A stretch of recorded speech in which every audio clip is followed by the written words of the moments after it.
माझ्या फॅमिलीमध्ये कोणीच डॉक्टर नाही आहे आणि मला डॉक्टर व्हायचं होतं व माझ्या पेरेंट्सला प्राऊड फील करवायचं होतं. हे एक माझं मोटिवेशन होतं.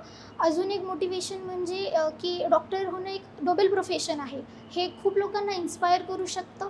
त्याच्यामुळं मला एक इन्स्पिरेशन म्हणून सुद्धा एक आयडियल बनायचं होतं. 5वी पासून ती सत्कार होत गेली. आम्हाला एवढा अभिमान वाटत गेला की ही काही करू शकते. 10वीला ती प्रथम आली, 12वीला द्वितीय आली. त्याच्यामुळं आम्ही मग तिच्या मागे खंबीरपणे उभं राहिलो आणि तिला या शिक्षणासाठी प्रोत्साहन दिलं.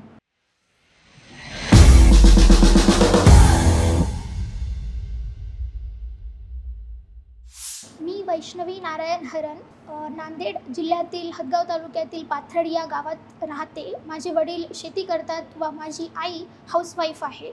आय एम एन IIBN आणि माझा नीट 2025 स्कोर 567 आहे with an all India rank of 6121. मी मेडिकल फील्ड चूज करण्याचं 10thमध्ये ठरवलं होतं, कारण मला मेडिकल फील्डमध्ये एक क्युरिओसिटी खूप जास्त होती. कारण ह्युमन बॉडीमध्ये खूप सारे रिॲक्शन्स होत असतात आणि आपण कधी आजारी पडतो तर नेमकं त्या डिसीजमध्ये नेमकं आपल्या बॉडीमध्ये काय होतं आणि ती पर्टिक्युलर एखादी गोळी घेतली किंवा एखादं औषध घेतलं त्यामुळेच ते ठीक होतं. म्हणजे त्या औषधामध्ये काय आहे असं तरी की त्याच्यामध्ये एक अबिलिटी आहे आपल्याला ट्रीट करण्याची. या सर्वांबद्दल माझी खूप क्युरिओसिटी होती. तर यामुळं मग मी मेडिकल फील्ड चूज केली. माझ्या फॅमिलीमध्ये कोणीच डॉक्टर नाही आहे आणि मला डॉक्टर व्हायचं होतं व माझ्या पेरेंट्सला प्राऊड फील करवायचं होतं. हे एक माझं मोटिवेशन होतं. अजून एक मोटिवेशन म्हणजे की डॉक्टर होणं एक नोबेल प्रोफेशन आहे. हे खूप लोकांना इन्स्पायर करू शकतं. त्याच्यामुळं मला एक इन्स्पिरेशन म्हणून सुद्धा एक आयडियल बनायचं होतं. पेपरला मी खूप न्यूट्रल माइंडने व काम होऊनच गेले होते. असं पहिलेच खूप जास्त स्ट्रेस नव्हता घेतला मी. एक्झाम आहे खूप जास्त मोठी असं काही नाही. एक नॉर्मल IIBची एक्झाम असल्यासारखंच मी पेपरला गेले आणि 1-2 तास बसले होते मी माझ्या सीटवरच. असं जास्त काही विचार नव्हता केला मी. पॅनिक वगैरे काहीच नव्हतं, स्ट्रेस नव्हता.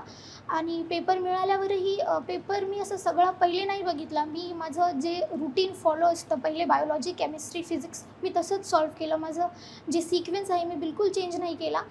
पहिले बायोलॉजी सॉल्व केलं आणि जे क्वेश्चन्स येत नव्हते मी ते स्किप केले. मी जास्त विचार नाही केला त्यावेळेस. केमिस्ट्रीचे पण जे क्वेश्चन्स येत होते मी केले सॉल्व आणि जे लेंदी होते किंवा त्याच्यामध्ये कॅल्क्युलेशन खूप जास्त होतं किंवा मला माहितीच नव्हतं, म्हणजे मला लक्षात येत नव्हतं त्या पॉईंटवर, मी ते स्किप केले. आणि नंतर मग मी फिजिक्स सॉल्व केलं. फिजिक्समध्ये मला थोडा लेंदी खूप पेपर जास्त वाटला, हार्ड पण वाटला. काही म्हणजे क्वेश्चनच सॉल्व होत नव्हते जास्त करून. मला जितके येत होते मी तितके केले आणि टाईम कमी असल्यामुळं नंतर मग मी केमिस्ट्रीचे व बायोलॉजीचे जे माझे क्वेश्चन सुटले होते मी ते सॉल्व केले आणि बबल केले. आणि मग काही 10-15 मिनिट राहिले होते तेव्हा मी फिजिक्स सॉल्व केलं, जितकं राहिलं होतं तितकं. पण फिजिक्स झालं तर नाही पूर्ण सॉल्व, पण जितके झाले तितके केले. पेपर संपल्यानंतर माझा पेपर खूप सुटला होता, तर मला रडू येऊ लागलं पहिले तर. असं एकदम पेपर ते फिजिक्सचा बघल्यावर मला खूप पॅनिक झालं होतं. म्हणजे बायो आणि केमिस्ट्रीला काहीच नव्हतं वाटलं, पण ते फिजिक्सचे पहिले 3 क्वेश्चन बघूनच मला वाटलं की मला काहीच सॉल्व होत नाही वाटतं. मग मी लास्ट क्वेश्चन सॉल्व केलं नंतर फिजिक्सचं. मग होऊ लागले क्वेश्चन सॉल्व, तर काही तेवढं वाटलं नव्हतं. पण पेपर झाल्याच्या नंतर जेव्हा कळालं की माझे खूप सारे क्वेश्चन सुटले तेव्हा मला वाटलं की होणार नाही यावेळेस, कमी मार्क्स येतील. मला कळालं होतं कमी मार्क्स येणार आहेत. मला वाटलं रिपीट पण करावं लागू शकते. असंच मग मी म्हणजे मला एक मुलगी मिळाली, मी तिला म्हणलं तुझं फिजिक्स झालं का सगळं? तिनं म्हणली नाही. आणि मला इन्व्हिजिलेटर मॅम पण म्हणली की खूप जणांचं फिजिक्स सुटलं. त्याच्यामुळे मला तेवढं काही जास्त वाटलं नाही. मला वाटलं की सगळ्यांनाच पेपर हार्ड गेला, मला कळालं होतं. मग तितकं काही नाही, पण थोडं वाटू लागलं हार्ड पेपर गेल्यासारखं. पेपर झाल्याच्या नंतर IIBच्या आन्सर कीवरून मी पेपर चेक केला. मार्क्स सगळ्यांचे कळू लागले की सगळ्यांनाच मार्क्स कमी येत आहेत. त्याच्यावरून हे पण कळालं की कट ऑफ पण डाऊन जाऊ शकतो, म्हणजे जाणारच आहे. त्याच्यामुळं मला रिलीव्ड फील झालं. मी पेपरमध्ये जर लेंदी क्वेश्चन्सला फर्स्ट प्रेफरन्स न देता जे क्वेश्चन्स छोटे आहेत व इझी आहेत त्यांना मी पहिले सॉल्व केलं असतं तर माझे 4-5 क्वेश्चन्स आणखी करेक्ट येऊ शकले असते व माझा 600पर्यंत स्कोर जाऊ शकत होता. माझे सिली मिस्टेक्स पण 1-2 झालेली आहेत, तर त्या पण मी अवॉइड केल्या असत्या व बेटर टाईम मॅनेजमेंट जर मी केलं असतं सो माझा स्कोअर नक्कीच बेटर झाला असता. नीट 2026 ॲस्पायरंटसाठी मी म्हणेन की IIBचे मॉड्यूल्स आणि असाइनमेंट्स प्रत्येक क्वेश्चन सॉल्व्ह करणं तितकंच इम्पॉर्टंट आहे. एखादा क्वेश्चन लेंदी वाटला किंवा हार्ड वाटला यासाठी त्याला नेग्लेक्ट नाही करायचं आहे. पेपरमधले सुद्धा प्रत्येक क्वेश्चनचा आन्सर तुम्हाला कळालं पाहिजे. आणि बायोलॉजी केमिस्ट्रीची NCERT लाईन बाय लाईन तुम्हाला कळालीच पाहिजे. त्या लाईनचा मिनिंग वगैरे. युनिटच्या पहिले इंट्रोडक्शन असतं ते पण तितकंच इम्पॉर्टंट आहे.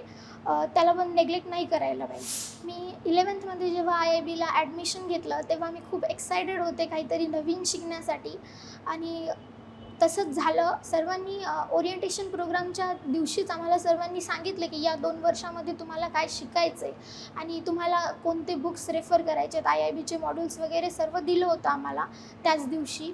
आणि काय म्हणजे NCERTs घ्या वगैरे ओव्हरव्ह्यू दिला होता. या 2 वर्षामध्ये तुम्हाला काय शिकायचं आहे, कसा अभ्यास करायचा आहे, एक्झाम पेपर्स कसे होणार आहेत, तर त्याची मिस्टेक बुक बनवा, असं DSP आहे, तुम्हाला काही डाऊट्स असतील तर तिकडं जा, असं सर्व सांगितलं होतं. त्याच्यामुळं मला तेवढं काही असं नव्हतं वाटलं. आणि अप्स अँड डाऊन्स सर्वांच्याच जर्नीत असतात, माझ्याही होते.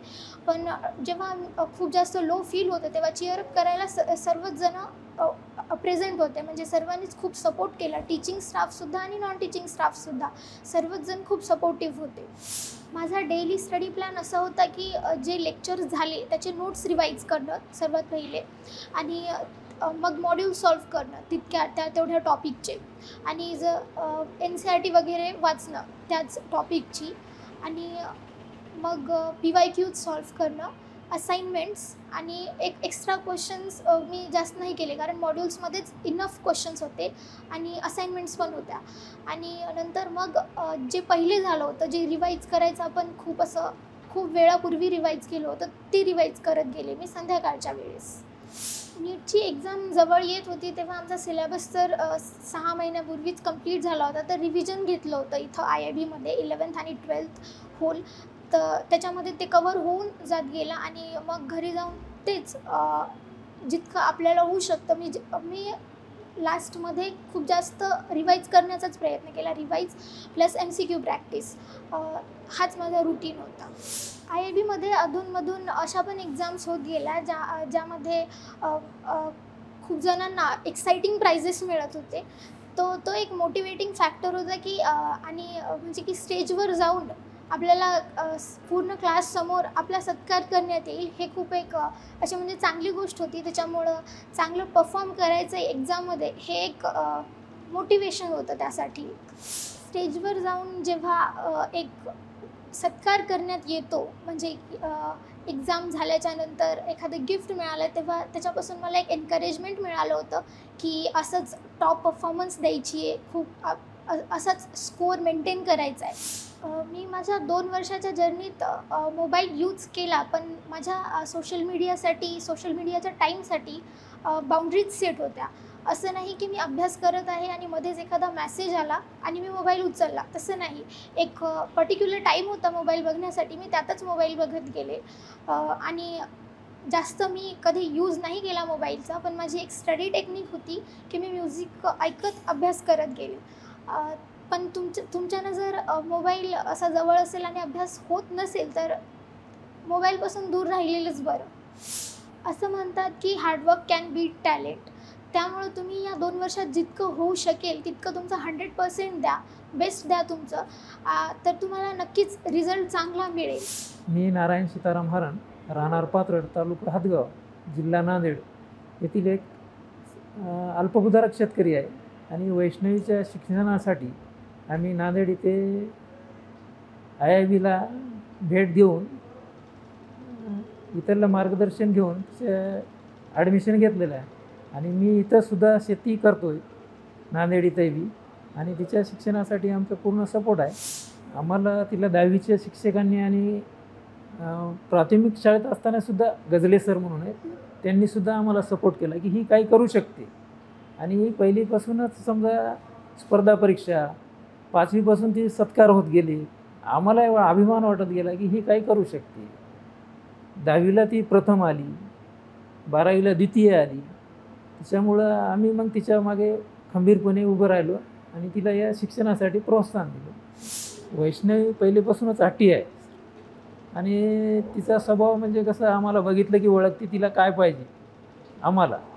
तिनं त्याच्यामुळं तिला रागवण्याची का आमच्यावर काही वेळ आली नाही. तिच्यामुळं ती पहिलेपासून हट्टी आहे आणि आमचं स्वप्न ती साकार करत आहे. त्याच्याबद्दल आम्हाला तिचा अभिमान आहे. IIB योग्य मार्गदर्शन होतं विद्यार्थ्यांना. मला वेळोवेळी बोलवत गेले आणि पॅरेंट मिटिंगला तर मी हजर असतो आणि इथं अडचण वगैरे काही आली नाही. सगळे शिक्षक सपोर्टिव्ह होते. आम्ही ग्रामीण भागातून आल्यामुळं आम्हाला या सर्व शिक्षकांनी समजून घेतलं आणि कोणत्याही गोष्टीची अडचण येऊ दिली नाही. पालकांनी नुसतं ॲडमिशन घेऊन चालत नाही, तर आपला मुलगा मुलगी कोणी असो त्याच्यावर विशेष लक्ष एक 15 दिवसाला तरी आपण IIBला येऊन भेटणे आणि आपल्या विद्यार्थ्याचा स्कोअर काय यायला, काय करतो, शिकतो का काही बाहेरच काही करतो, ते लक्ष देणे गरजेचं आहे. त्यासाठी पालकांनी आपल्या पाल्याची जबाबदारी ओळखून आपल्या पुढील कार्यास हे करावं.